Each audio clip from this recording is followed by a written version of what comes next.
মাঠে সংকট দূর করার উদ্যোগ নিয়েছে সরকার। শিশুসহ সব বয়সী মানুষের খেলাধুলার সুযোগ বাড়াতে শহর ও গ্রাম জুড়ে মাঠে চিহ্নিত ও উন্নয়নের কাজ শুরু করার নির্দেশনা দেওয়া হয়েছে। প্রতিটি ওয়ার্ডে ফুটসাল মাঠ তৈরির পরিকল্পনার কথাও জানিয়েছেন যুব ক্রীড়া প্রতিমন্ত্রী আমিনুল হক। অপরিকল্পিত নগরায়নে একদিকে দেখা দিয়েছে মাঠ সংকট, অন্যদিকে কিশোরদের মাঝে বাড়ছে মাদকাসক্তি ও তথ্য প্রযুক্তির অপব্যবহার। সামাজিক এই অবক্ষয় ঠেকানোর উদ্যোগ নিয়েছে যুব ও ক্রীড়া প্রতিমন্ত্রী আমিনুল হক। প্রতিটি ওয়ার্ডে একটি করে ফুটসাল মাঠ তৈরির উদ্যোগ নেওয়ার কথা জানান ক্রীড়া প্রতিমন্ত্রী।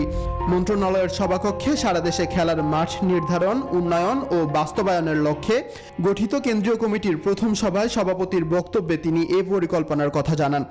যারা আমাদের ছোট ছোট শিশুরা রয়েছে, আমাদের তরুণ প্রজন্ম রয়েছে, আমরা মাদক থেকে দূরে রাখার জন্য খেলা হবে অন্যতম একটি মাধ্যম। প্রক্রিয়ার ভিতরে রয়েছে যে ডিভাইসের আসক্তি থেকে যাতে আমাদের তরুণ প্রজন্ম যাতে দূরে থাকতে পারে। প্রয়োজনে বিশেষ কৌশল অবলম্বন করে মাঠের জায়গা খুঁজে বের করা হবে। কোনো এলাকায় পর্যাপ্ত জায়গা না থাকলে অন্তত 2টি বা 3টি ওয়ার্ডের সমন্বয়ে বড় মাঠ গড়ে তোলা হবে বলে জানান তিনি।